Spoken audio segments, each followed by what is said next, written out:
व्यक्ति यदि अपने कर्मों के लिए अपने को उत्तरदायी समझे तो वो स्वतंत्र था। जब तक व्यक्ति किसी और को उत्तरदायी समझेगा तब तक वो निर्भर रहेगा। व्यक्ति यदि ये सोचे कि उसके दुख का कारण कोई और है तो वो सुखी कैसे रह पाएगा? यह असंभव है, क्योंकि दूसरों को परिवर्तित करना उसके वश में नहीं। वो तो केवल अपने आप को परिवर्तित कर सकता है।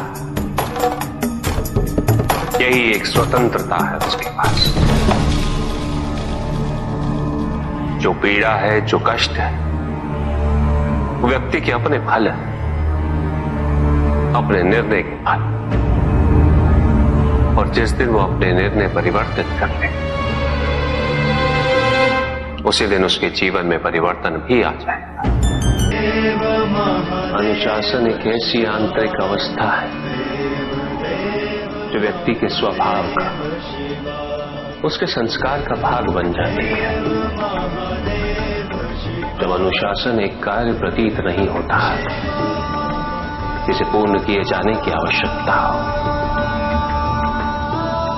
उसी प्रकार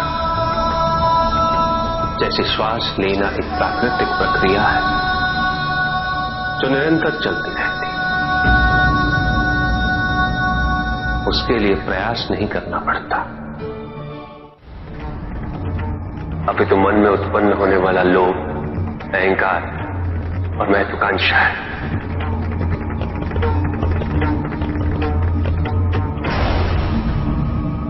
जो भी इन तीन भावों के अधीन हुआ है वो असुर है।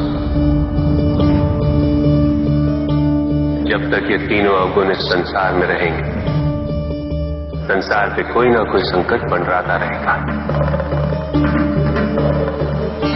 संसार में एकता नहीं होगी, समानता नहीं, संसार विभाजित रहेगा, द्वंद होगा। जो शक्तिशाली है वो अपना वर्चस्व स्थापित करने का प्रयास करता रहेगा, जो निर्बल है उस पर सदैव अत्याचार होता रहेगा।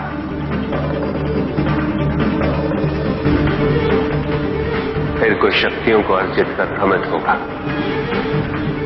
स्वयं को ईश्वर समझेगा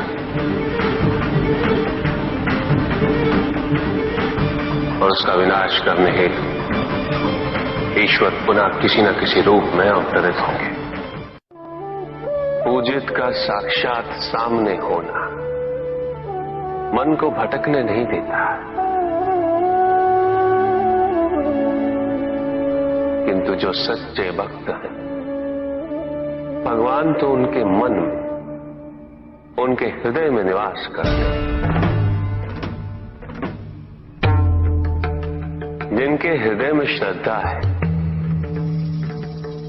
उनके लिए पूजा करने हेतु अपने आराध्य का साक्षात सामने होना अनिवार्य नहीं।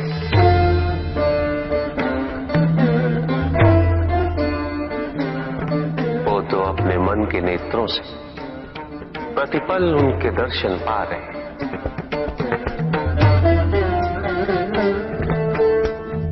उनकी प्रत्येक अनुभूति में भगवान है।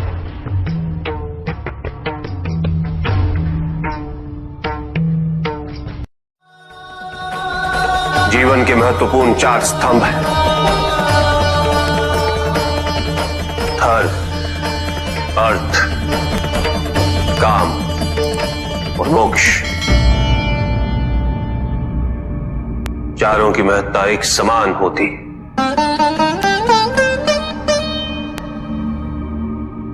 केवल धर्म के लिए शेष तीनों उद्देश्यों से विमुख हो जाना ये उचित नहीं और ये ईश्वर को भी स्वीकार्य नहीं। यदि केवल धर्म को महत्ता दी जाए तो संतुलन उत्पन्न होता।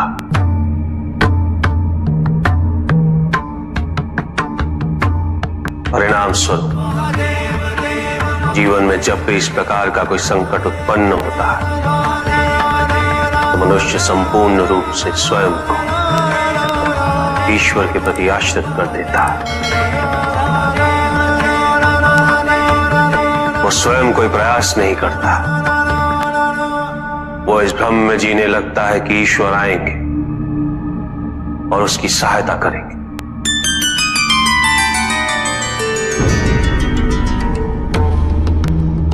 किंतु ईश्वर केवल उसी की सहायता करते हैं तो स्वयं अपनी सहायता करने का साहस करे, जो अपनी परिस्थिति को परिवर्तित करने का प्रयास करे।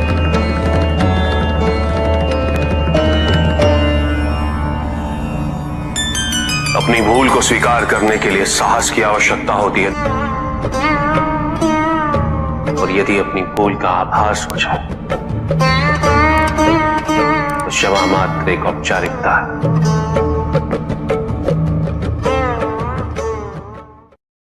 ऐसा छल तुम्हारी अपनी इच्छाओं ने किया है, तुम्हारे हट ने किया है, तुम्हारी अपनी सोच ने किया है।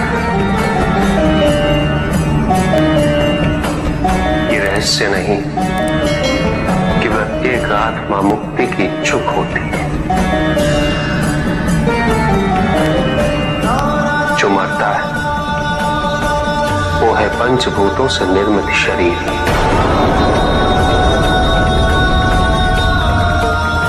किंतु आत्मा तो अजर है, अमर है।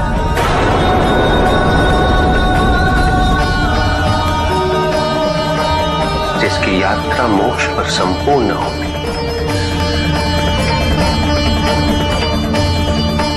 जहां सांसारिक बंधनों से व्यक्ति मुक्त हो जाता है,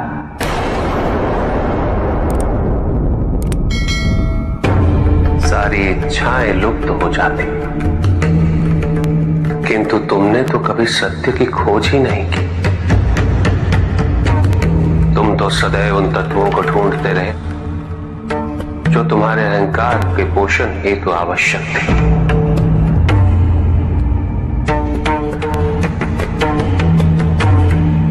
किंतु सत्य तो यही है कि ना कोई तुम्हारा है और ना तुम किसी के।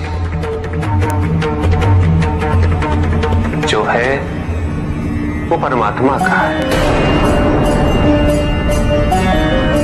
और जो नहीं वो भी परमात्मा का ही है। इस शरीर में तुम इस सत्य से अनभिज्ञ हो, किंतु इस शरीर के पूर्व तुम्हें इस सत्य का बोध था, और इस शरीर के पश्चात भी रहेगा। प्रश्न ये है कि क्या तुम इस सत्य को अभी स्वीकार करना चाहते हो? यदि करते हो तो परिवर्तन का मार्ग स्वतः प्रदर्शित हो जाएगा। आजीवन तुम प्रत्यक्ष को ही सत्य मानते रहे, परोक्ष सदैव महत्वहीन रहा।